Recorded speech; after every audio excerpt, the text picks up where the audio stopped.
Welcome to the Pillar Podcast, where we put racial equity front and center. Join us as we dissect equity policy, overcoming achievement gaps, and strategies that ensure equitable learning opportunities, experiences, and outcomes for all students. Welcome to another episode of the Pillar Podcast. I'm your host, Ian Brandon, Satellite Office Supervisor for Jefferson County Public Schools, Division of Diversity, Equity, and Poverty. Today, I have two special guests with me, one being my counterpart in this work, diversity work, I would say, Mr. Delquan Dorsey, a 1911 friend, different 1911, but that's okay, love me saying. Sounds good. Delquan is the Community Engagement and Supplier Diversity Coordinator for Jefferson County Public Schools. And I have with me Ms. Latoya Whitlock, the co-founder and executive director of the Decode Project. Correct. Thank you for having me. Welcome, you all. Thank you. I always say let's just jump right into it. That's what we're going to do today. Jump right into it. Latoya, give us a brief overview of the Decode Project, how it got started, what's the mission. Just kind of give us a quick aerial view. Sure. So we are about 5.5 years old now. We began at my dining room table, to be honest with you. I'm a recovering school counselor. I was a school counselor at a private school, primarily boys of color, all male, all qualifying for free reduced lunch. And we had the same statistics at our school as the public school did. 65% of our kids weren't reading at grade level proficiency. We were expelling and suspending at the same rate. And so we thought we were doing things differently. We had, our instructors looked a lot like the population. We had smaller classroom sizes. We were really engaged with families, but we were still not delivering on the reading piece. And so I happened to be the head of school for a short period. I thought it was just an elementary school issue when I learned that it happened also in middle school, and a lot of our high school boys were not prepared for the schools that they were going out to. And so while I was the acting head, I sent everyone out. Everyone was trained in the science of reading, and our board decided they weren't interested in that, and they would prefer that I just stay in my counseling position and work on the social emotional needs. And so what I learned is that kids who were struggling with reading were developing social emotional issues because of feeling inadequate about being able to do their job, which is learning to read and being able to write. And so a few of my colleagues and I, we took our show on the road and started Decode Project when we realized it wasn't just a local issue, it was a statewide and a nationwide issue, primarily for students of color. Really quickly, it's important to know that most kids are struggling to read across our country and across our state, but kids who are more affluent and have resources and access are able to get the resources necessary to become proficient. And Black and brown students just struggle with those resources due to access. And that's where we come in. And our mission is to eliminate inequities in education by fostering a diverse community of learners prepared to navigate the world. And we do that with reading. Oh, excellent. I want to back it up a little bit. You were one of the co-founders, and before we started, you talked about, this is not easy work. So I'm just interested and curious. I just want people to know a little bit more about you. So tell us about yourself and a little bit about your, your upbringing, your career, and how did you end up before you started to do the Decode Project. Sure.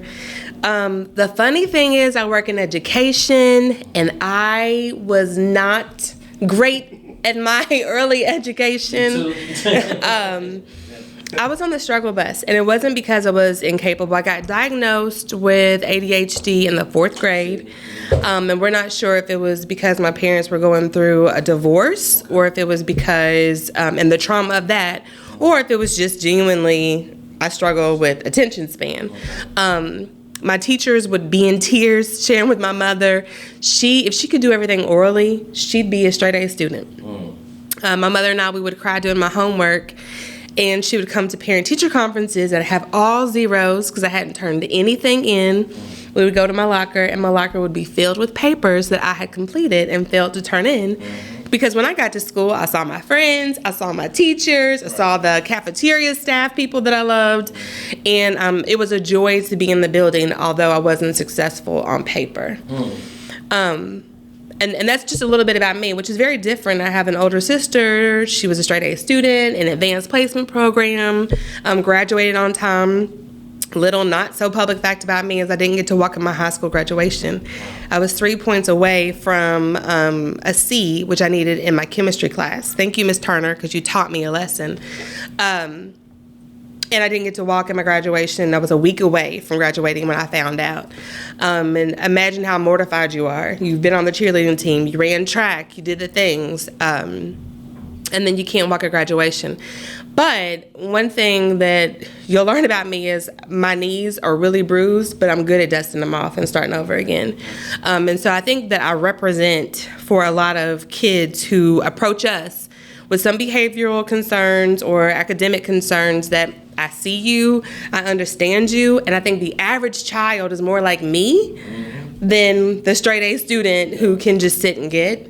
And so that kind of inspires my passion for the kind of work we do. And I'm really fortunate to come from a family of folks who were serious about education, but also saw me, could appreciate the artistic and the creative parts of me. And I grew up, let's be honest, in church. I was in AME church where we learned that we come from the greatest. My ancestors are Richard Allen and Bethune College could be my college, right? So I feel very connected and deeply rooted. I'm from Louisville. I'm from the West End. I still live in the West End. When it was time for me to purchase my home, I had to convince my real estate agent that this is where I want to be, because I believe that you can blossom and grow where you're planted. And this happens to be where I'm planted. All right. So what high school was that? PRP. Okay. Yes, okay. Pleasure Ridge Park. Okay. That's right. Okay. Where'd you go undergrad? U of L. Yep, Okay. U of L. Another, people are surprised to find out I have a major in sociology and my minor is in theater. And that's it. That's it. So teaching kids to read, people are asking where's it come from. But I think of myself as a Tinkerbell. This is very off topic, but that's good. I love there's a movie about Tinkerbell where all the fairies are learning what their gifts are. So one's responsible for the weather, one's responsible for the color and the sunshine, one is responsible for the wind, and Tinkerbell wants to know what hers is, something that's beautiful. And she gets a hammer or a mallet. She's like, what is this? And she tries so hard to do everyone else's job, and she ruins everything. And they realize that none of those other jobs can happen without the people behind the scenes that make it work. So I'm a Tinkerbell. I feel like I can learn how to do almost anything, and I'm a problem solver, period. So there's no real degree for that. Life experience, but sociology was about as close as I could get to becoming my Tinkerbell. Wow, that's impressive.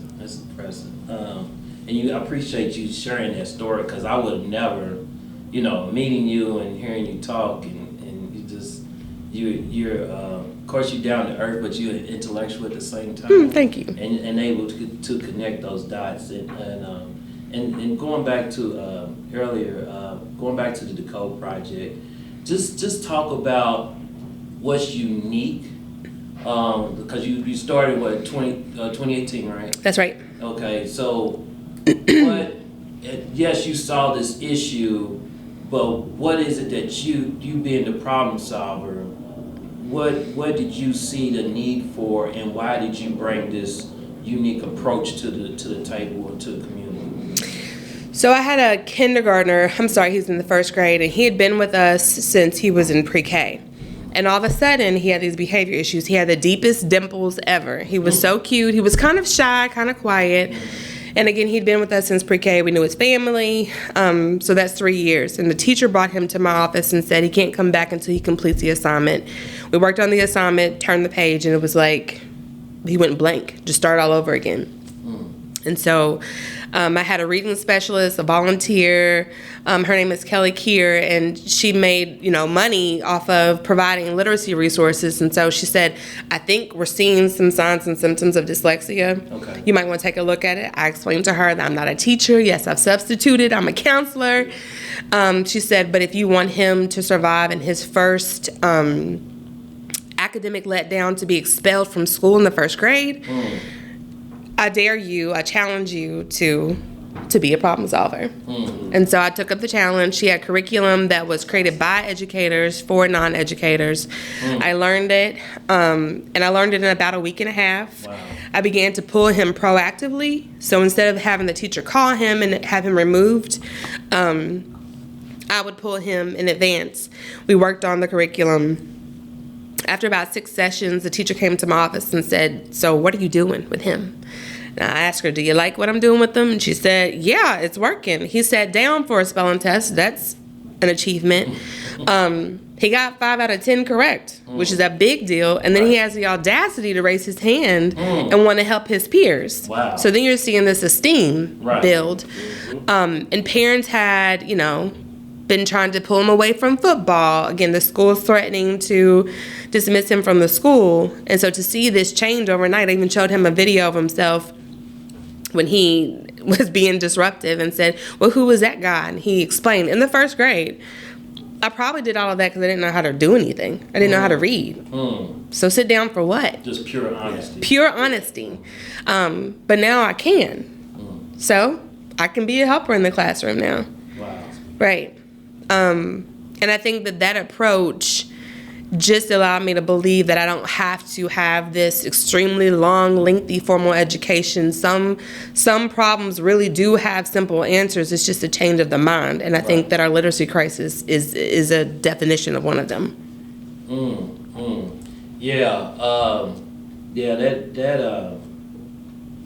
And I know I got a list of questions, but that really makes me think about what, our environment and where we live in. And we often hear about the achievement gap. And when I think about the achievement gap, it's like this big mystery. And you just spoke to that.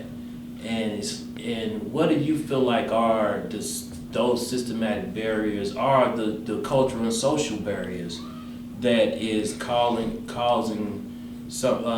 us to not do better when it comes to reading?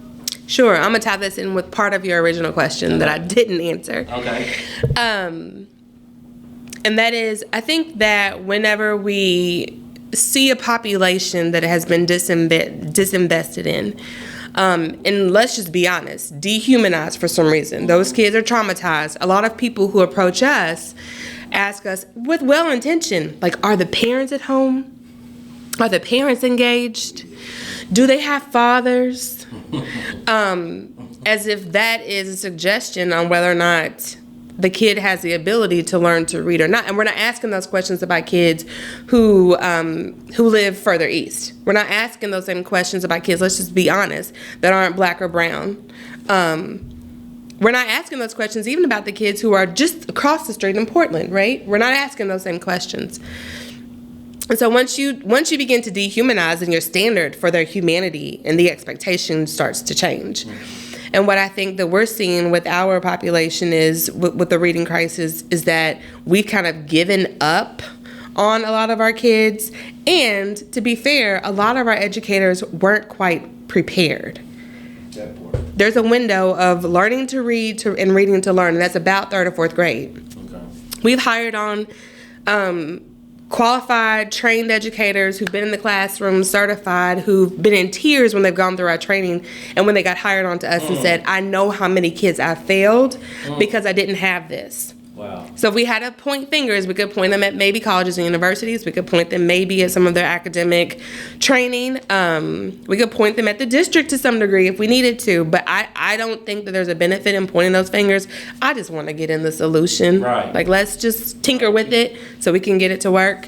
And I think that a lot of this is not a kid issue. This is an adult problem that hasn't been solved. If I'm a 7th grade teacher who receives kids who read at the 2nd grade level, and I'm coerced to teach 7th grade social studies material that's all reading, then I have a kid who's ill-prepared to learn, and I'm ill-prepared to teach them. Yeah. And a decode project, to answer your first question, is we do a West End tour for everyone, from a literacy mentor to a full-time staff person, because you don't get to come in with answers to a community that you do not have a relationship with. Wow. You don't get to hop in on and off the Waterton Expressway and then feel like you're deeply rooted in community. That's just not fair. Right. We believe that the people closest to the issues are probably closer to the solutions to the issues as well. We hire and train college-age students in particular because they're still more open and they're still more willing to learn. They're trying to figure out how to navigate society. They have more questions than answers. Versus sometimes the older we get, the more we feel like we need to have all the answers. Right.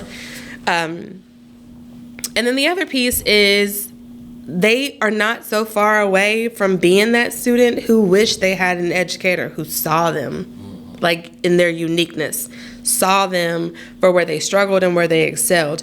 A lot of the literacy mentors that we have come to us, and they're honor students, and they've done perfectly, but socially, emotionally, they feel like they've got some growing up to do because all they identified with was being a good student. But now I'm learning how to be a good community member, how to be a good friend. I'm reevaluating the relationship I have with my family. What's my identity look like? And so they're wide open for that. And to see those connections happen with kids who are struggling readers is quite unique and beneficial. And I'll be honest, that's a part that I didn't even expect to see. We were looking for college students who are becoming future educators, but now we have poli-sci and law students. Yeah, we have engineers. We've got a master's level speed school engineer who says, when I become a doctor, these are the things I need to be aware of. There will be folks who come to us who struggle with reading and writing. There will be folks who come to us that struggle just with the, intake information. How can I, with my new skill set, be a better service to the people who might need my help the most? Right. Wow, that's amazing. And I was wondering about that because it sounds like, we have a teaching crisis, and how ironic, we have a reading crisis and a teaching crisis. Shocker. It's a shocker, right? Right. Well, like, do they have any connection there? But speaking to that, like, we have a teacher crisis, and let me also say thank you for helping JCPS. Because not too long after I became aware of you and your work, you got connected to our teaching and learning, and started working with some of the stuff that we're doing. Would you mind sharing a little bit about that? Sure. So we're part of essentially a cohort that helps to support. We provide our services. Many of us. How did that happen, by the way? How did it happen? Yes. To be honest with you, Delquan, I have no idea how that happened. I really don't have the answer for that. Who called you? Madeline Marables for sure. Wow. Okay. But I had also been in communication with you. I really don't know. Really? I really cannot trace it back to exactly how it came to be. It's probably Madeline. But who did you start working with first in teaching and learning? Or who invited you to the first meeting around this? I cannot tell you. Really? I wish I could. Okay. I do not remember. I will say that when we began, we knocked on all the doors of schools that we knew were struggling. When we looked at the NAEP scores. And what schools are those? That was Maupin, was at the very bottom at that time in the state. That was King. We went to Big. Right. We went to Young. I'm trying to remember where else we went to. I remember those four in particular. We had been in relationship actually with Farmer, which was doing beautifully because Dr. Conlon was there, and Dr. Conlon made sure that all of the educators there were trained in the science of reading. Okay. And so they saw a boost in their scores. Christopher Radford, who's on our board of directors, who also works with the district, he happened to be the Frisky. And so we built a relationship there. So it could have been something through that. But she kind of helped us know how to navigate through the district and gave us some opportunities to meet with caregivers and parents. So there were some kids who did need the additional support from Farmer that we ended up working with. But really, I can't tell you exactly who it was. But before the pandemic, when we first started, to be honest with you, folks said, well, we don't know what this is. We'll think about it. And we want to do it for free. We weren't going to charge anybody. We just wanted to prove that it works, to hand it over to someone else, and to put ourselves out of business. And it was crickets. And then after that, we had COVID. Right. We ended up working with the NTI pods. Was it okay? NTI pods, elaborate. So there were some NTI pods at youth-serving organizations. So with Metro government, but also. So it was NTI stands for. I try to do this. Okay, sorry, you're right. Yeah. Was it Non-traditional? Yeah, instruction. Turn up some acronyms. Right. So during NTI, there were kids who went to little hubs that the district helped to support, and there was a teacher provided. Okay. But some of those teachers just were bearing witness to a virtual session with decoders and literacy mentors. Okay. And so then there were teachers who would slide on the queue and say, what are y'all doing? This sounds good, and it's working. They're reading, and they weren't before. Right. And I think some of that conversation is what helped the district kind of get wind of what we were doing. And then shortly after that, we worked with Mr. Marlon Miller. He was at King Elementary School. Okay. And that was the first time we went under contract with the district. Okay, Mr. Miller is one of our colleagues now working in DEP. Yep. Yeah. I just think it's amazing. And this is Women's History Month. And I just say Women's Month, but I wanted to really highlight you and the work that you're doing. But just hearing your story, I wouldn't imagine that. What do you feel like is if you're a problem solver? We talked about being cursed with problem solving. This need to immediately solve problem. Not immediately, but I always want to be thinking around solutions. What do you feel like, from your perspective of the work that you've done in Decode, is the challenge and the solution to our teacher crisis? Sure. So I think that I am a cynical optimist, if that makes sense. Mm-hmm. I think. Break that down for me. So I'm cynical in that, or maybe not even cynical, I'm probably critical. I kind of see things as they are. I'm a realist. I try not to guess at other people's motives and morals. I just see what you do. So then that lets me know how you operate, right? I don't think that educators, and I don't think that students, I don't think anyone wakes up in the morning and says to themselves, let me see how I can wake up early, go into this building with hundreds of people, and fail miserably. I don't think that's anybody's goal. I don't think that's fun for anybody, right? So I think that if we move away from doing what we've always done to get what we've always gotten, that's insanity, to imagining a different way and imagining that everyone was a whole person with the whole story and looking to do good. So even the kid who comes to school with the hood on his head and gives you the hard time, imagine if he were coming to school with the want of to do well and be successful, and he could imagine that you wanted to teach him and wanted to work and weren't counting down the days till spring break, right? Then there's some opportunity for us to figure out, how can we help you all with communication? How can we help you make this make sense to him? And I feel like if we were able to imagine that and walk the adults and the babies even through that scenario, we might come up with some of the solutions. But I think as long as we point fingers and make excuses for, well, we're going to focus on behavior, so we're not going to focus on literacy. Engaged kids aren't poorly behaved. Kids who are playing the video game, they'll do it for hours because they're engaged. They're not cussing people out. They're not, roaming the hallways. They're not asking for drinks of water and go to the bathroom to have a party. That's not happening because they're engaged. So how can we help you to be more engaging? But it also means that you have to be willing to be a whole person, bring your whole self.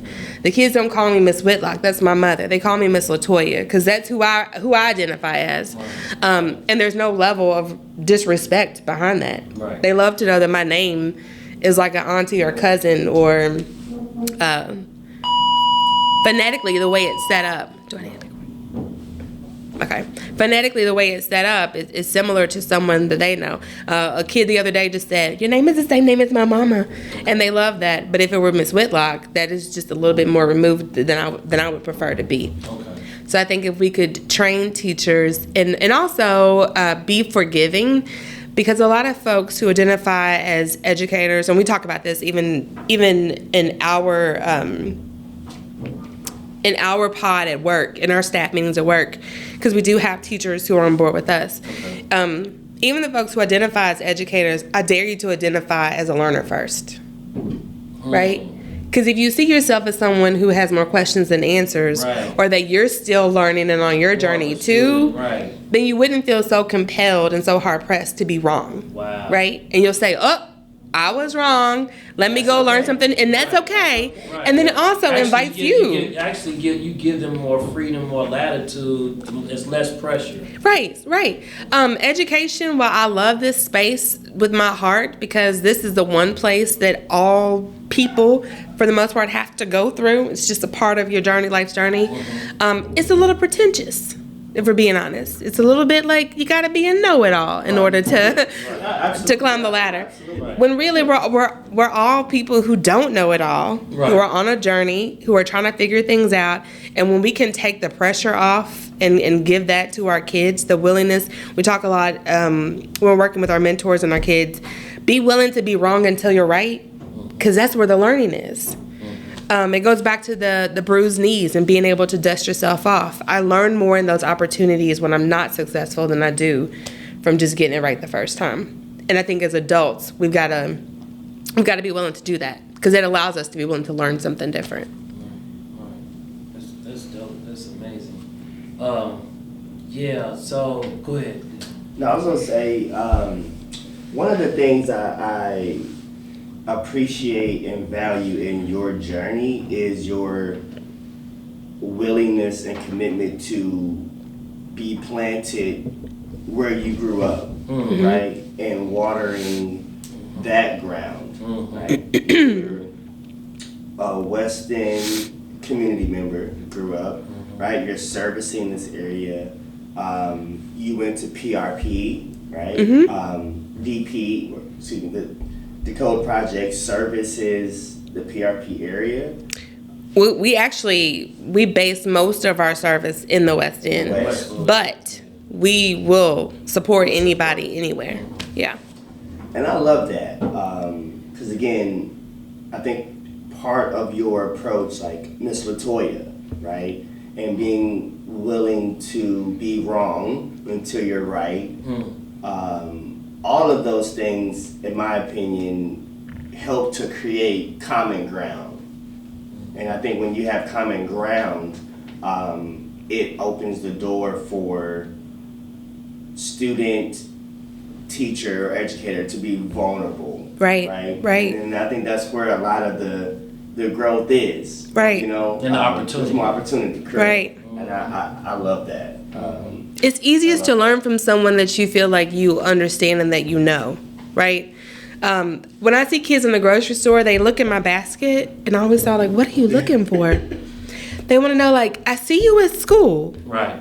But you come to my grocery store, what do you eat? And it's almost like we've created a persona for the front of the classroom, or, you know, in school settings, that you're kind of like a robot, that you turn on when the lights come on, somehow someone does a change of clothes, and then you shut down in the building when school is over. And so we're not really given that connection that you've got family too. You go home to your location. You understand that I go home to my location and what that means for me. And I think you're right. Whenever you become a whole person in front of the kids that you work with, it's disarming for the other adults. We didn't mention this yet, but definitely for parents and caregivers. But then also for the students to connect with you. You mentioned earlier about the curriculum that is used, and that curriculum being one that is designed by educators for non-educators. Correct. Right? To me, that provides an opportunity for families to engage with their child. Right. In a way that they may not have been able to without that kind of support. Right. Can you talk a little bit about how that curriculum translates into the home? Because we do a lot of family engagement, right, Delquan, and we're constantly trying to figure out, like, how can we get parents and guardians more engaged in the education of their child? So can you talk a little bit about that curriculum and maybe some of the other supports that DP provides to families? Yeah. We do have caregiver workshops, and they're not as well attended as we would like for them to, but I would say that's on us and not necessarily on caregivers yet. Why do you say that? Again, because education can sometimes be a pretentious space, if your parent or caregiver went to the same schools and was a part of the same systems, then their relationship to it is similar to yours. So it's hard for me to encourage you to want to go when I didn't want to go. Right. It's hard for me to want to go to parent-teacher conferences when, just as you mentioned, we use a lot of acronyms for things, and if your child is supposed to be reading at a level J but they're only on a level C, what does that mean? I just know they're behind, right? And I don't know what steps to take to get them to move forward, and make it plain for me. So in caregiver workshops, we try to make it very plain. The beautiful thing about the science of reading and structural literacy is it's super structured and it's explicit. So if you do this, and that, you will bake a cake. The kid will learn to read. Only there's about 4 to 5% of individuals, period, that won't learn just because of intellectual differences. But 95 to 96% of all people have the capacity to learn to read when given explicit instruction, which is crazy. It lets our numbers kind of speak to us. And so when we have caregivers in our presence, we make sure that we're using language that is approachable. We ask them how they learn to read, and then we use visual. So a good example, this is hard to describe just in a podcast, but we will have images flash on the screen. So we'll have the technology image flash on the screen, and then what does that mean to you? Or we'll have the Instagram image flash on the screen. What does that mean to you? And everyone will go through, and everyone will usually have the same consensus of what it means. And then we'll use something that might be like a Mandarin symbol or an Egyptian scroll. And we're like, what is this? And everyone's like, well, it's an Egyptian scroll and it means something, but we don't know what it means. I'm like, that is all reading ever is. There are arbitrary symbols that we put together, we take apart, we move them around, and that's what reading is. And you're grown, and you're struggling trying to make sense of this, right? You know that you should. And even when I call them out to ask them, like, well, you try it. What does your body do? People get anxious. Some people will shut down and say no. Some people, when they can feel me come into their part of the room, they'll have to go take a phone call in the hallway. That's what our kids do. So we try to help them remember that feeling and remember the pressure that we're putting on a 6 or 7-year-old to master this, right? To master this before and all the cultural dynamics that come along with it, right? And even with the symbols, the Apple computer symbol, it's an apple. Is it an edible apple, or does it represent technology? It might mean a cell phone to you, but it may mean a computer to me. So how do we come up with a consensus on what this means? And we use that as an example of these arbitrary symbols that we've given meaning to, and then how do we help kids make the connection? We also talk a lot about phonemic awareness, which is the smallest unit of sound in a word. And so for us, we're Southern. So we add a lot of extra noises to our words. So if we say, we all do, right? So when you're reading the word rat and you ask what sound does an R make, a lot of folks will say ruh.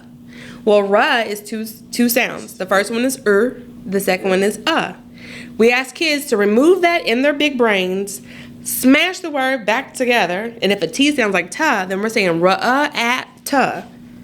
That's not a word that we know.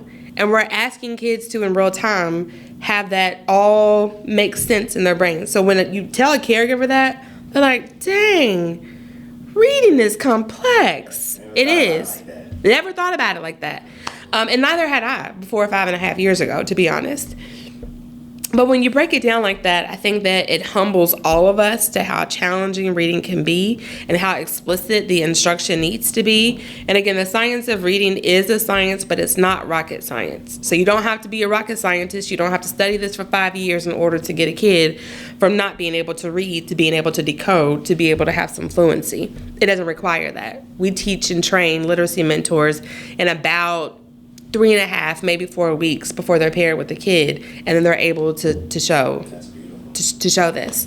And then we also make sure that we tailor it to the individual needs of the student. We don't start from the beginning if we know that a kid is somewhere in the middle. We build and tailor programming around kids, and our programming involves movement. It involves song. It involves multiple senses. We know that if you engage multiple senses, you're more likely to recall the information that you've been provided with. And our brains are not hardwired for reading. We haven't always done it as a species. It was drumming. There were smoke signals. In African cultures, there was a griot who did the storytelling to the kids, and then there was a new griot. That was history. That was history. That's how you pass it down. It wasn't to the printing press, even in this country, that it was required that we learn to read, because then it became a caste system. If you had a skill set, if you were a plumber, you knew how to plumb. Right. But if you were a writer, then you did the writing. But now we've created all these obstacles to get to plumbing that you have to be able to read and to write. So this is actually very new to all of us, like as a species. Yeah, and I was just reading somewhere too where it said out of all languages, the English language is actually the most not only challenging but makes the less sense. Yes, Makes the least sense. Right. Of other languages when you look at how we utilize the alphabet versus phonically sounds and how we create our words. You're absolutely right. I just did a lecture takeover at Spalding, Bellarmine, a couple of Saturdays ago, and it was math and social studies teachers who were in the master's level program, and 4 out of the 5 of the students in the room they immigrated to the country, and they, after going through the slides, were like, yeah, that doesn't make sense in my culture. We don't use a C and a K because they usually make the same sounds, and we didn't always use a C and a K. A bunch of silent letters, or, we talk about digraphs. If you have a P and an H, a P usually sounds like P, which is just an air sound. Some of us say P. Again, that would be that adding that schwa at the end. And then an H sounds like, which is, again, another air sound. You don't hear any of your vocal cords when you make those sounds. But when you put them together, what do they sound like? They sound like, right. Yes, Yeah. right. So a 6-year-old, 7-year-old said, no, wait a minute. A P sounds like one thing, an H sounds like another. And then now, in this word, we've switched it completely up. Right. If you don't teach that explicitly, then you've kind of jumbled up the message, and it's really hard for kids to retain. A lot of our kids, even though they look like proficient readers, are actually really good at memorizing, and memorizing is not reading. Decoding and fluency is reading. Wow, that's deep. Let me ask you this, just because I know we running short on time. What do you want community to know about or dispel the myths around reading? And then what do you want the community to know about the Decode Project? And why is the work you're doing so important? Our approach is different for every population, right? So when we go to schools, we go in as allies. Sometimes it's not always seen that way. But we want teachers and educators, principals, administrators to know that we're here to help support. If we have access to students and we're able to support them, not only is it good for the individual student, but it helps you meet the mission of your job too. You want your school to be a success. Right. And so, It's an opportunity there. It's also an opportunity because we do have future educators in our program. So if they're deeply rooted and fall in love with the culture of the school, when they graduate, they're not asking to go to a school that has that's not a Title I school. They're asking to go to a King. They're asking to come directly to a Maupin because they have relationships and are already rooted. Okay, I'm sorry. It's fine. And so that's the reason why it's an opportunity, right? So that's our approach to talk to when we're working and talking to educators. And we want to cross-train and learn together. So if they have PLCs or meetings that we're allowed to sit in with, especially if we've got some information on the students, then we'd love to collaborate together, right? You don't have to do this by yourself. And guess what? Our classroom management is also the bomb. So we can help in the hallway. We can help when the bathroom breaks. Like, there's opportunities for us to do more than just reading, because a lot of what we do is around and centered in relationship building. As it relates to our work. Right. It's like it's just like wrap around Services. That's exactly what it Does is. that sound familiar? Yes. Conversation with Friday. Yes. That's exactly what it is. And there are times where a caregiver might see the school call and say, no, I'm not answering this call. But if they see Miss Latoya or Miss Janelle or Miss Nikki calling, then they'll answer that phone call. And then we can still put the principal or whoever it is on the call to help support, but we can operate as a liaison. There's that. And then with caregivers, we want them to understand the importance of what we're doing here. I'll say for me personally, especially in my neighborhood, I live just a few blocks from here. It takes me less than 5 minutes to get to the satellite office. I know that literacy and reading is freedom for us. For Black and brown people, and even for people who suffered indentured servitude in this country, you weren't allowed to learn to read and write because it was your ticket to writing your own future and being able to leave a legacy of what happened in the past. And so I think that the fact that we're squandering this opportunity that we've been given, it breaks my heart, and it feels like we have the opportunity to experience our ancestors' wildest dream, but instead this could also be a nightmare. What could be a nightmare? There are people who lost their lives learning to read. Right. There were people who sacrificed it all, Black people and white people who sacrificed it all to have this experience of learning to read so that you can set your own course. And the fact that we call it a crisis, but we're moving so slow to address it, that's a nightmare. So what should be happening, and how can community not only learn from the code, but how can we support the code? Make it a priority. Show up at caregiver orientations and make sure that your student comes into programming and even gets to school with the same kind of fervor that you do taking them to football practice. Gotcha. Right? Be willing to ask questions. Humble yourself when you're in school spaces, but also humble yourself, but also understand that you have the right to ask questions. Okay. That sometimes you don't have to wait for the school to call you. You can call a school. Be willing to be wrong until you're right. Carve out the time and space to make sure that this is a priority for you. Support Decode Project's work. To be honest, I get in trouble for this all the time, but I want us to go out of business, right? Like, let us expand so that we can support the need, address the crisis. But in theory, and this is for several nonprofits, the goal is to address something that society hasn't paid enough attention to. But then once society prioritizes it, we're supposed to go away and find something else to do. We're only supposed to work with a small population of kids and not the numbers that we're starting to see and the places we're starting to go. We want to eventually be put out of business. Schools got it taken care of. Parents have it taken care of.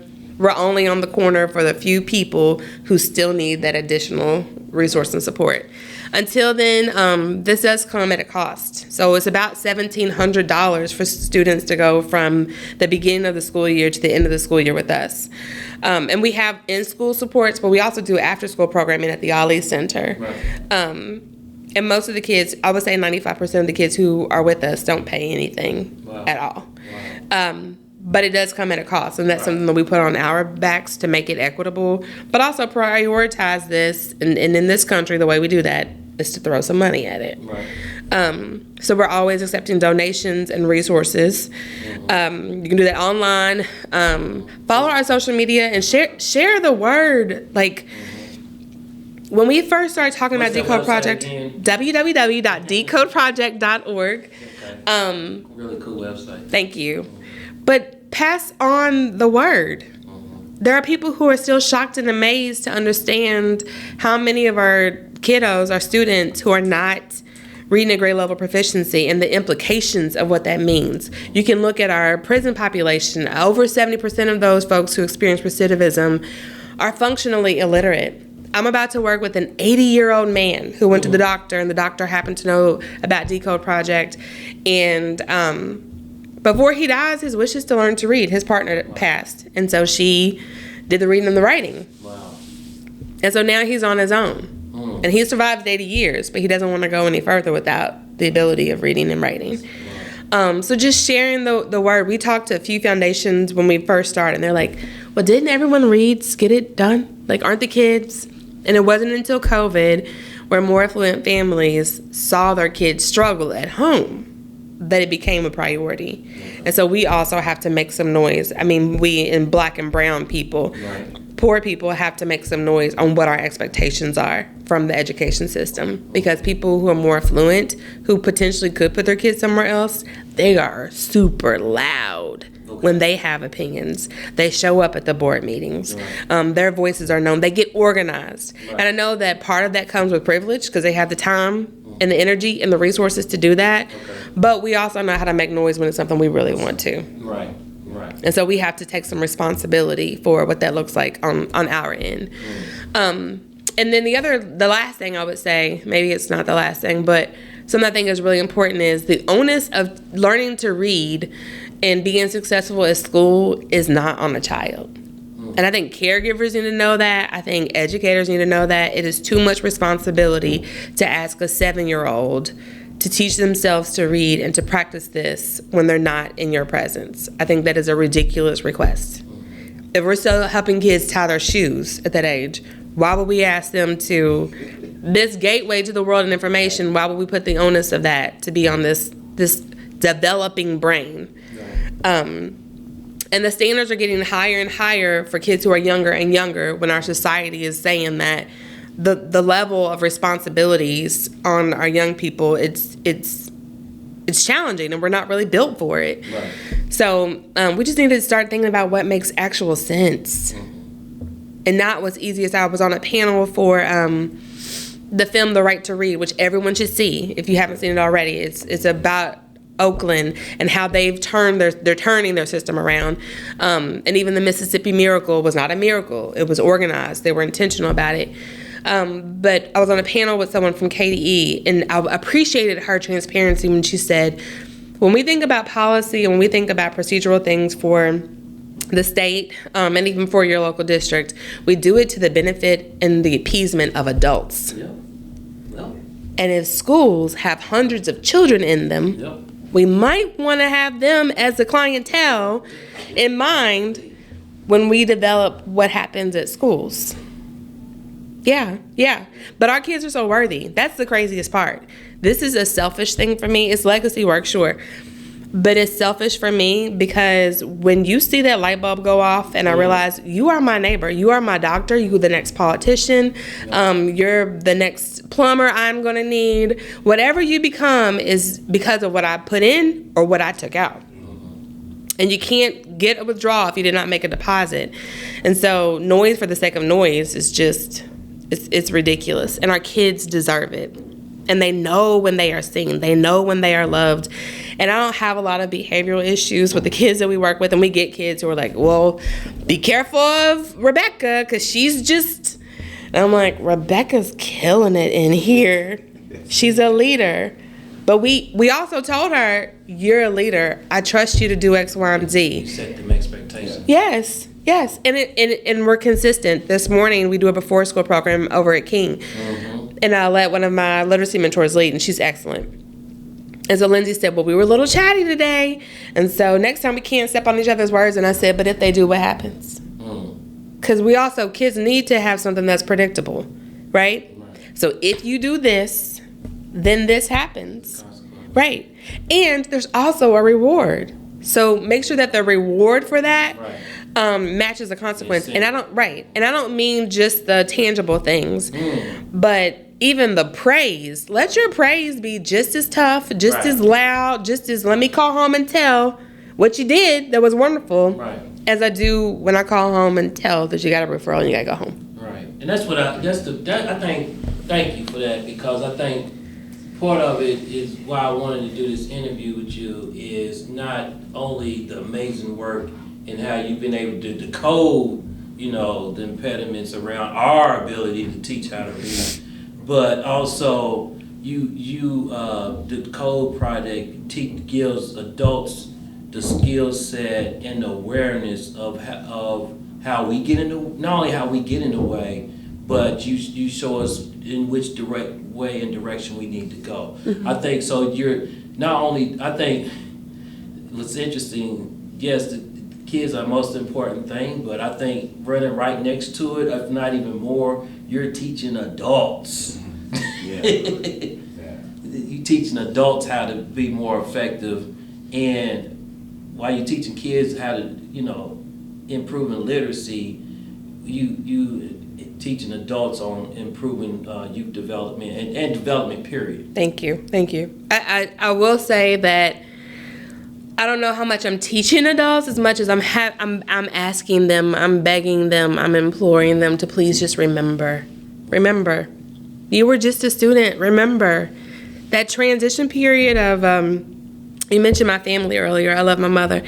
And my mother, when I was about 14, maybe, we were going to go pay a bill, but we're catching that bill before the check came. It was a whole science to it, right? It's always is. And so I asked her, like, wait, but don't all the bills come at the same time in the month and you get paid and the bill collectors know when and then you pay? And she said, absolutely not.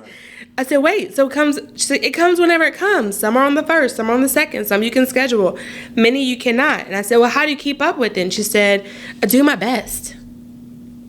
I said, but how do you remember it all? She said, I do my best. And sometimes I don't remember it all. And I realized then, so you don't know everything?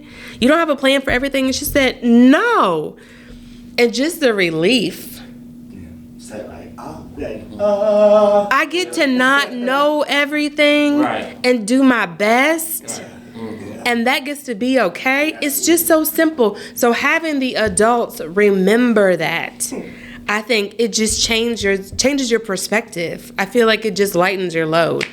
And I will say the gift of Decode Project is we get to do one-to-one. So we have an opportunity to learn those relationships. And we also get to do small groups. And so educators have a lot of pressure, a lot of mandates, a lot of spreadsheets, a lot of objectives, a lot of arbitrary things that people, and I'll be frank with you, in Frankfurt, who aren't in relationship to education, educators, or the community, get to make decisions, and then the expectation is you just apply them. So there's a lot of frustration around that I can appreciate and that I get. But because I'm a Tinkerbell and because I like to think of a smarter way to do things, I'll do the mandatory things that you ask me to do, but I also bring some creativity in it so I can show you there might be a better way.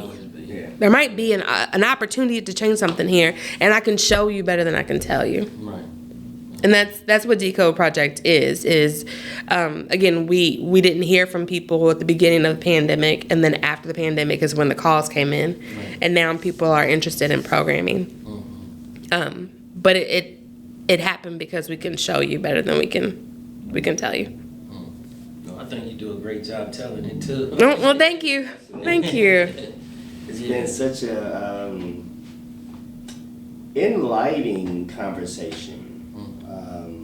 I know I learned something today, just perspective. I'm real big on perspective, and I think when you can change, or not even change, open someone's perspective, I think it kind of creates that allure to want to know more about what you didn't know. I love that. It's beautiful. Thanks. And I'm grateful for the opportunity. Again, we want people to put us out of business. That's the challenge. Put us out of business. And we're grateful to work with the district because I learned a few years ago, before I even went back into the education space, I've worked in nonprofits most of my adult life, and most of them have been in the community. And the CDC put out a report, and at the time it was about domestic violence, maybe, or like family violence. And it had several layers on how you address the issue, and there wasn't one straight way to do it, and that it happened over time. And the gift is the more information, the more relationships that you can build, and the more partnerships that you can build, even with people who you would think you wouldn't be in alignment with. So a lot of folks are like, why do you go to the district? Like, why do you work inside the district? Because that's where the kids are. That's where the need is. And sometimes it's complicated, and sometimes it's not easy. And plus, if you really want to put yourself out of business, that's where you would do it. You got to go to scale. Right.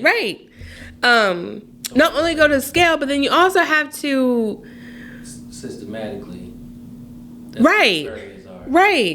And you have to be in relationship with the people who are doing the things, right?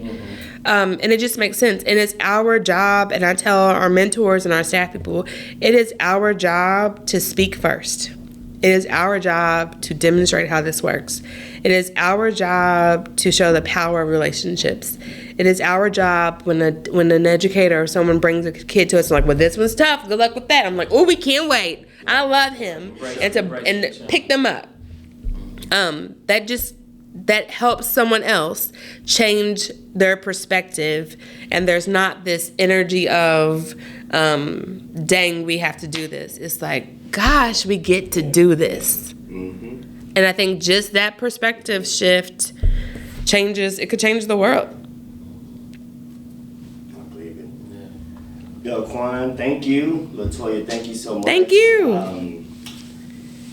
Let us know how community organizations, government, how can people who want to support either financially or from a partnership standpoint, how can they go about that? Of course, you can go to the website, www.decodeproject.org. You can also follow and share on Instagram. We're on Facebook and Instagram primarily.